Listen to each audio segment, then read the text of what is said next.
नमस्कार नदीम माखिस जी, विकास श्रीवास्तव जी, नमस्कार। कैसे हैं आप लोग?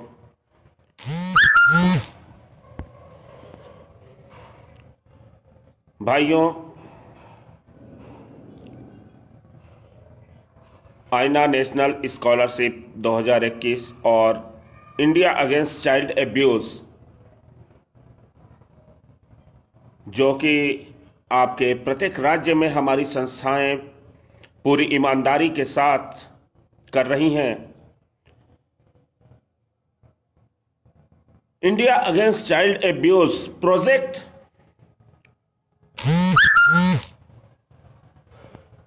आने वाले भविष्य को ध्यान में रखकर बनाया गया।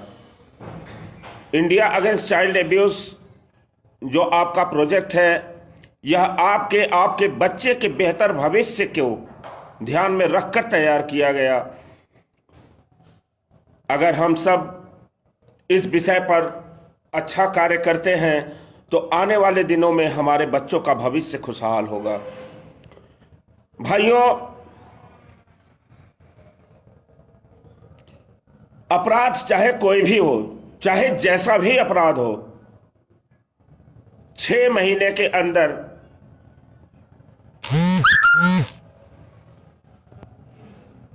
उसका निर्णय आ जाना चाहिए। यह बहुत ही जरूरी है हम सबके लिए। और हमारी न्यायपालिका की लापरवाही कही जाए या सरकार की लापरवाही कही जाए, किसी के खिलाफ अगर केस फाइल होता भी है तो केस चलता रहता है आजीवन। वो व्यक्ति अपराधी प्रवृत्ति का है या कैसा है, वो बाहर आराम से घूमता रहता है। नितिन जी नमस्कार, कैसे हैं आप? तो हम लोग यही कहना चाहेंगे कि सरकार का किसी भी अपराध के प्रति कोई भी निर्णय 6 माह के अंदर कंप्लीट हो जाना चाहिए। इस पर हमारे देश वासियों से हमारा निवेदन है कि सपोर्ट करें और साथ दें। भाइयों, दूसरी खास बात यह है कि उत्तर प्रदेश में चुनाव नजदीक आ रहा है और इस बार आइए हम सब मिलकर यह शपथ लें कि अपराधी प्रवृत्ति के किसी भी व्यक्ति को वोट ना दिया जाए, या जो पैसे का प्रलोभन देते हैं, लालच देते हैं हमें, ऐसे व्यक्तियों को वोट ना दिया जाए। भाइयों, ऐसे व्यक्तियों को वोट दे करके हम लोग ना सिर्फ अपना बल्कि अपने आने वाले भविष्य का जीवन अंधकार में डाल रहे हैं।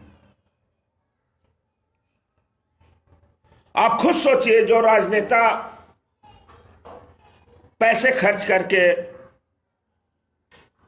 टिकट लेता है, पैसे खर्च करके वोट लेता है, वह राजनेता क्या आपका कभी भला कर सकता है? जिस समय ये लोग वोट मांगने आते हैं उस समय इन लोगों को किसी प्रकार की सुरक्षा की कोई आवश्यकता नहीं होती। ये हर घर, हर गली, हर नुक्कड़, हर चौराहे पर वोट मांगते मिलेंगे। लेकिन जैसे ही ये जीतकर सत्ता में आ जाते हैं, इनको खतरे महसूस हो जाते हैं। इनके लिए स्पेशल वीआईपी व्यवस्थाएं, सुविधाएं जरूरी हो जाती हैं। आखिर ऐसा क्यों होता है? चुनाव जीतने से पहले आपको कोई खतरा नहीं थी, चुनाव जीतने के बाद कैसे खतरा आ गया? चुनाव जीतने से पहले आप आम नागरिक थे, चुनाव जीतने के बाद अब आप वीआईपी हो गए हैं। आपसे मिलने के लिए हमें समय, टाइम नोट कराना होगा आपके यहां। उसके बाद भी आपके पास समय हो तो आप मिलेंगे, अन्यथा नहीं मिलेंगे। तो ऐसे राजनेताओं से हम लोगों को सतर्क रहना है। और कोई भी राजनेता अगर किसी भी प्रकार का प्रलोभन, लालच अगर देता है, ऐसे राजनेताओं का सीधा बहिष्कार करें। ऐसे राजनेता हम लोगों को नहीं चाहिए। क्योंकि ऐसे राजनेता आपके देश को अंधकार में डुबो रहे हैं। वो राजनेता कभी देश का हित नहीं कर सकते। वो राजनेता जो एक दूसरे की बुराइयां करते फिरते हो, वो भी राजनेता कभी देश का हित नहीं कर सकते।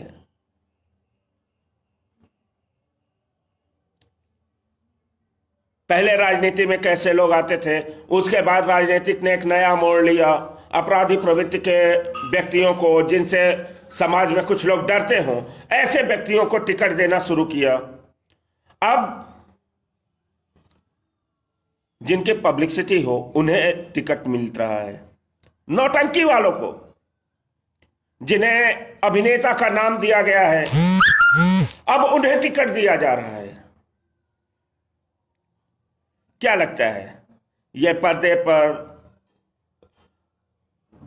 कहानियां जो लिखी गई हैं, उनको बोलने वाले ये अभिनेता क्या ये देश चलाएंगे?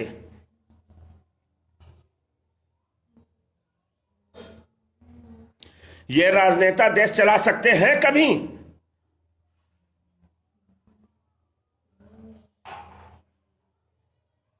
अगर अपने देश को, अपने समाज को और खुद को आगे बढ़ाना है तो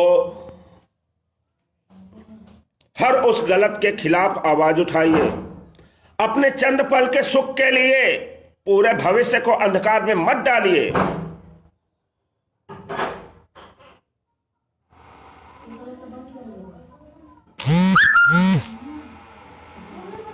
आज हमारे देश में माताओं बहनों के साथ, छोटे छोटे मासूम बच्चों के साथ जो दरिंदगी हो रही है,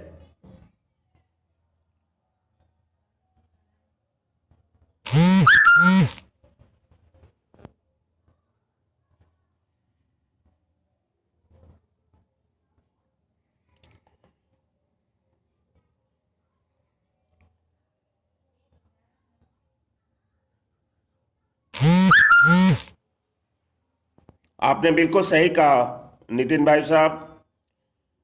एक चपरासी की नौकरी के लिए योग्यता निर्धारित की गई है, लेकिन इन राजनेताओं के लिए कोई योग्यता नहीं निर्धारित की गई है। इन राजनेताओं को सिर्फ अपराधी प्रवृत्ति का होना चाहिए, उसकी पब्लिसिटी होनी चाहिए, चाहे उसके खौफ से हो, चाहे उसके मनोरंजन से हो।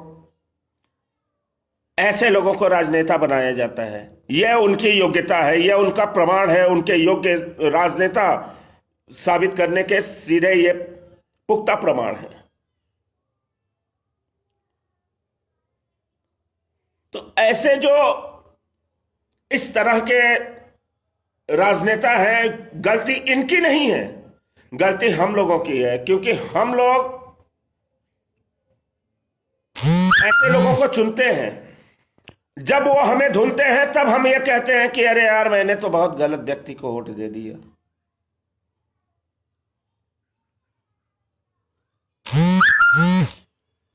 एक बार वोट दे करके हम पूरे देश को अपना 5 साल देते हैं चलाने के लिए, और 5 साल हम क्या करते हैं? घर में बैठकर एक दूसरे को कोसते रहते हैं। सरकार अच्छी नहीं है तो सरकार ने ये गलत किया, तो वो सरकार रहती तो अच्छा करती, ये सरकार ऐसा करती। कभी हमने अपने आप को गलत साबित किया ही नहीं कि मैंने क्या किया।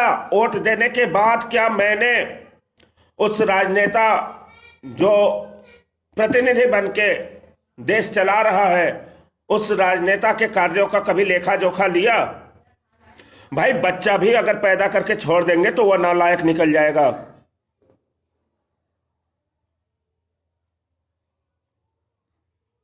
तो यहां तो राजनेताओं की बात है। हमारे देश की सामाजिक संस्थाएं जो देश के लिए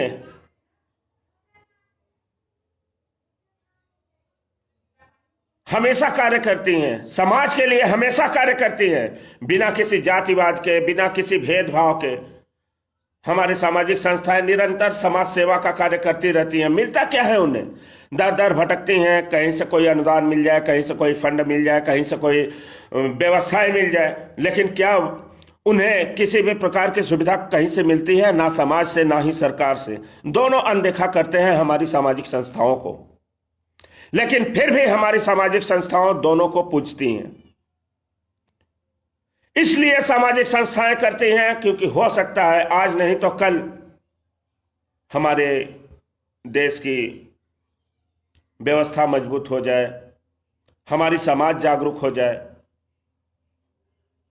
आपको मालूम है हमारे देश में नेताओं को हर तरीके की सुविधा है, हर तरीके की व्यवस्था दी गई है, लेकिन वही हमारे देश के जवान जो बॉर्डर पर खड़ा होकर के 24 घंटे खतरों से खेलते हैं, हमारे देशवासियों को सुरक्षा प्रदान करते हैं, उन्हें कोई सुविधा नहीं उपलब्ध कराई गई है, चाहे वो ट्रेन हो, बस हो या अन्य कोई भी व्यवस्था हो।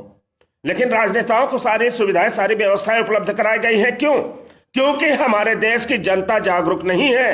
हमारे देश की जनता को आपस में लड़ाया गया है, जातिवाद में, धर्मवाद में, आपसी विवाद में, कभी अल्पसंख्यक तो कभी अनुसूचित, कभी पिछड़े, तमाम तरीके के मुद्दों में हमारे देश की जनता को इस तरीके से उलझाया गया है ताकि हमारे देश की जनता उस उलझन से बाहर निकल ना सके और इनके किए जा रहे कारनामों से रूबरू ना हो सके। तो सबसे पहले हम लोगों को जागरूक होना होगा। आपने सही कहा नितिन भाई साहब कि इस सिस्टम को कैसे चेंज कर सकते हैं। इस सिस्टम को चेंज करने का मात्र एक ही तरीका है, वो है हम सबका जागरूक होना। अगर हम सब जागरूक हैं तो ऐसे सिस्टम और ऐसी व्यवस्थाएं पल भर में बदल सकती हैं। यह कोई बहुत बड़ी चीज नहीं है, लेकिन जब हम जागरूक होंगे तब, और हम जागरूक तभी होंगे जब हम इन राजनेताओं के प्रलोभन, लालच से बचेंगे। हालांकि जनता जागरूक होना चाहती है और जागरूक होती भी है, लेकिन जैसे ही चुनाव नजदीक आता है, राजनेताओं के कुछ चमचों द्वारा कुछ छोटे मोटे प्रलोभन और लालच दिए जाने की वजह से फिर से हम लोग आपस में दूरियां बनाने शुरू कर देते हैं। कोई किसी पार्टी का होकर रह जाता है तो कोई किसी पार्टी का होकर रह जाता है। इसलिए सबसे पहले हम लोगों को जागरूक होना होगा। हम लोगों को आपसी मतभेदों को भुला करके एक होना पड़ेगा। हम लोगों को भाईचारे के रिश्ते के साथ आगे बढ़ना पड़ेगा, तब हम लोग जागरूक हो सकते हैं और तभी हमारा देश विकसित हो सकता है। पूरा विश्व विकसित है, हर देश खुशहाल है, सिर्फ हमारे भारत में ही मुद्दे विकसित हैं, क्योंकि यहां मुद्दों की ही लड़ाई चल रही है। कोई ना कोई मुद्दा, या जिस तरीके से अभी हमने कहा कि अल्पसंख्यक, पिछड़ी, सामान्य, अनुसूचित, तमाम तरीके की, तो ये जब चुनाव आता है तो सरकारें किसी न किसी एक वर्ग को पकड़ लेंगे, उन्हें प्रलोभन, लालच देना शुरू करेंगे। इस तरीके से हम लोगों में आपसी विघटन होना शुरू हो जाता है। तो सबसे पहले हमें इन सबको दूर करना होगा, नहीं तो ये राजनेता ना किसी के थे, ना है, ना होंगे। चुनाव जीतने से पहले ये 24 घंटे आपके दरवाजे दस्तक देंगे, लेकिन चुनाव जीतने के बाद आपको 24 जन्म लग जाएंगे इनसे एक बार भेंट करने में।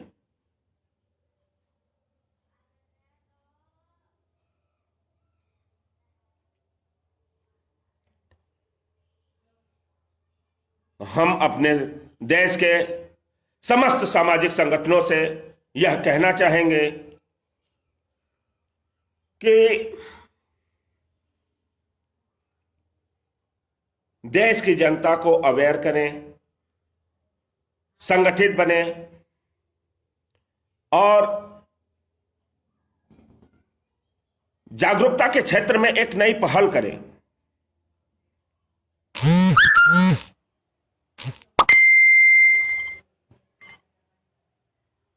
दर्शना जी नमस्कार।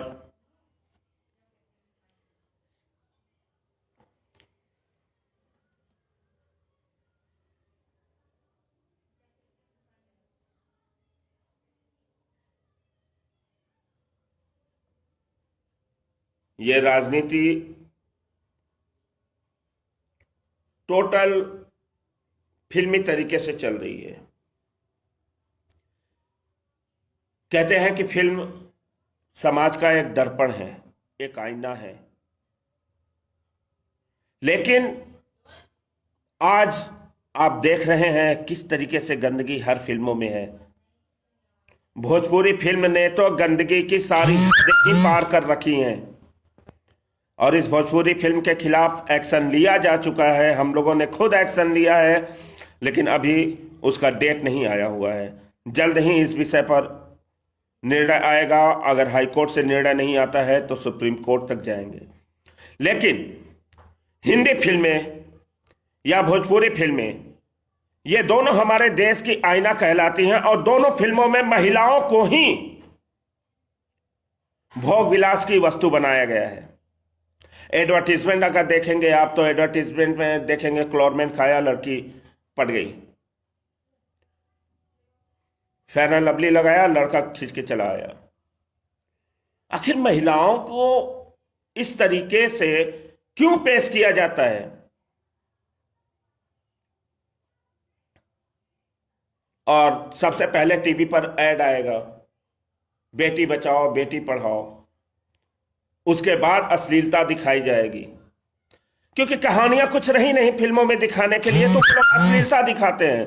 एक को बहुत बड़ा माफिया बना दिया, एक को बहुत बड़ा हीरो बना दिया। माफिया वो कैसे बना, लोगों पे वो राज कैसे करता है, वही चीज देख करके आज के राजनेता उसी ढर्रे पे चल रहे हैं और उसी तरीके से अपनी राजनीतिक चालें बुनते चले जा रहे हैं। तो इसके खिलाफ हम सबको जागरूक होना पड़ेगा, तब हम सब आगे विकसित हो सकते हैं। जब तक हम जागरूक नहीं होंगे तब तक ऐसे विषयों से हम रूबरू नहीं होंगे और कभी हम विकसित हो नहीं सकते हैं। भाइयों, इसलिए प्रत्येक बिंदु पर ध्यान दें और जिस तरीके से आज राजनेता अपनी चालें चल रहे हैं, अगर हमारी देश की जनता वास्तव में देश से प्यार करती है, समाज से प्यार करती है, तो इन राजनेताओं के इस गंदे चालों को समझेगी और सही निर्णय लेकर, देश हित में निर्णय लेकर आगे बढ़ेगी।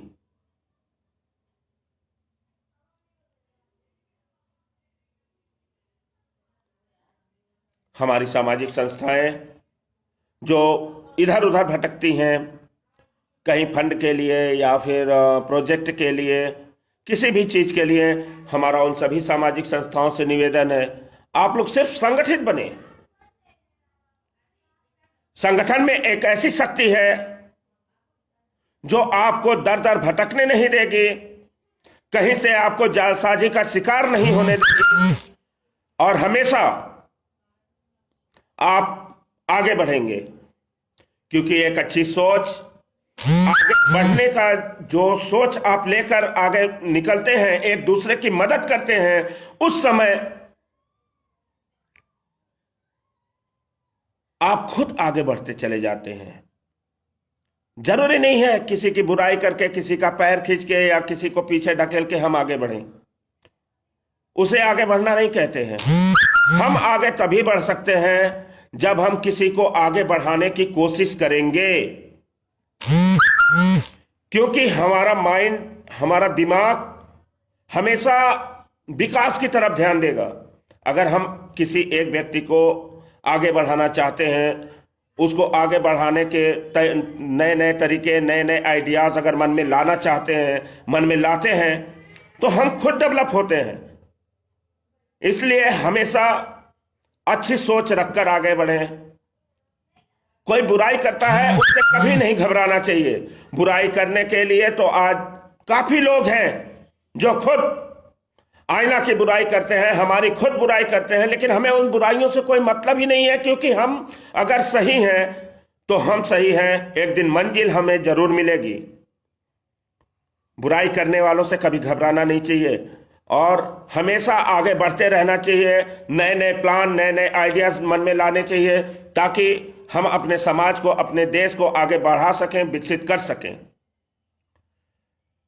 इसलिए हमारा आप सभी से यही निवेदन होगा कि हमेशा एक अच्छी सोच और समाज को संगठित करके, जातिवाद धर्मवाद को खत्म करके आगे बढ़ें, एक दूसरे का सहयोग दें, साथ दें, ताकि हम सब विकसित हो सकें।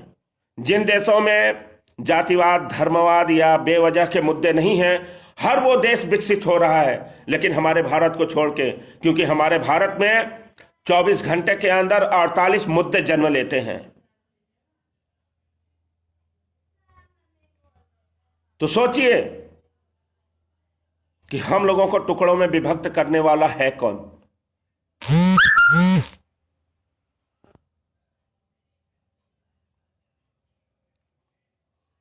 आए दिन आप देखेंगे पेपर में न्यूज निकलेगा कि इतने अरब करोड़ का हमारी गवर्नमेंट ने यहां पे योजनाएं भेजी, इतने अरब करोड़ का गवर्नमेंट ने यहां पे योजनाएं भेजी। अरे वो गई कहां, गई कहां? ये तो कोई बताए कि वो योजनाएं गई कहां। समाज तो जैसा का वैसा है, रोड सड़क जैसे के तैसे हैं, हल्का फुल्का रिवोल्यूशन करवा दिया, पॉलिश मरवा दिया, 2-4 दिन चले, फिर जैसे के तैसे हैं। वो योजनाएं गई कहां?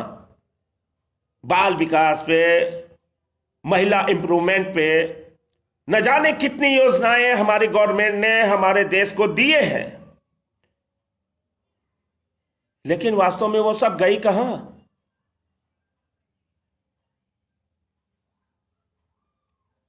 सुखेंद्र सिंह नमस्कार। कोई एक योजना लागू हुई हो जिससे बाल अपराध खत्म हो गया हो या महिला विकास हो गया हो,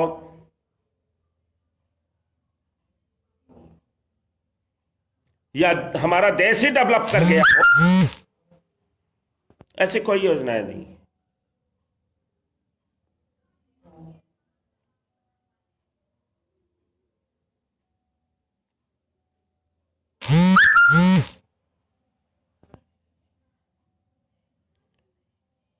ये योजनाएं हैं क्यों नहीं? क्योंकि योजनाएं तो गवर्नमेंट ने लागू कर दिया, पेपर में निकलवा दिया, बात खत्म हो गई।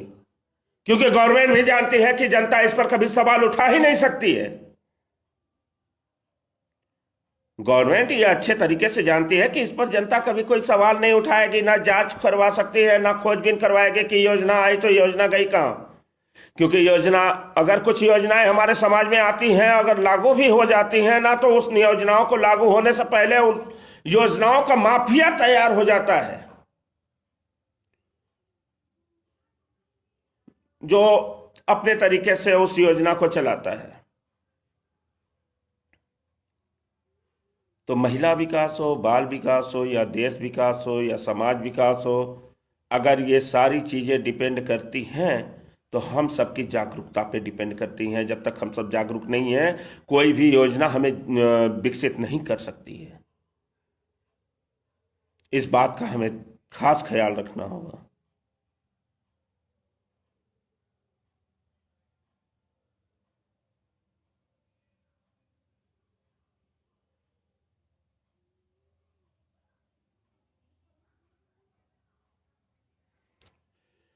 आपने सही कहा नितिन भाई साहब। आपको याद होगा, एक केस अभी 10 सालों में एक केस का निर्णय आया जिसकी खुशियां पूरा देश मना रहा है।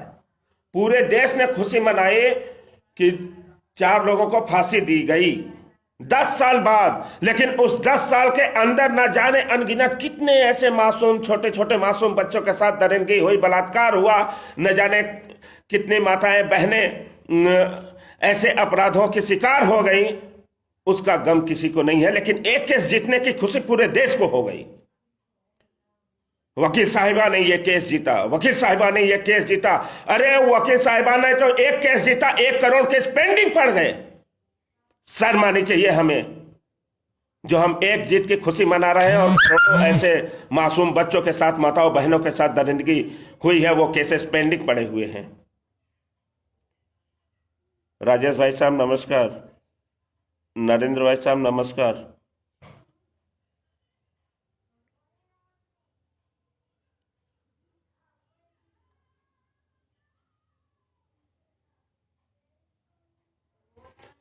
हमारे पूरे समाज को जागरूक होना होगा, सोच समझ के काम करना होगा। कहते हैं कि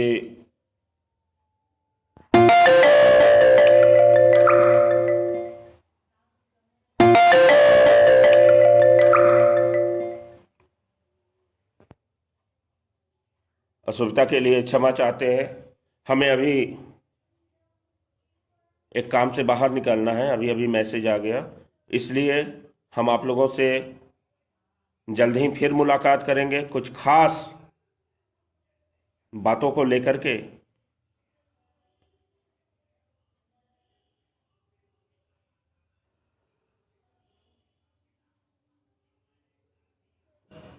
जी जी, बिल्कुल आपने सही कहा नितिन भाई साहब। और हमें अभी कहीं निकलना है, इसलिए जल्द ही हम लोग फिर से जुड़ते हैं, आपस में बातचीत करते हैं। बीच में बात खत्म करने के लिए हम आप लोगों से क्षमा चाहते हैं। नमस्कार।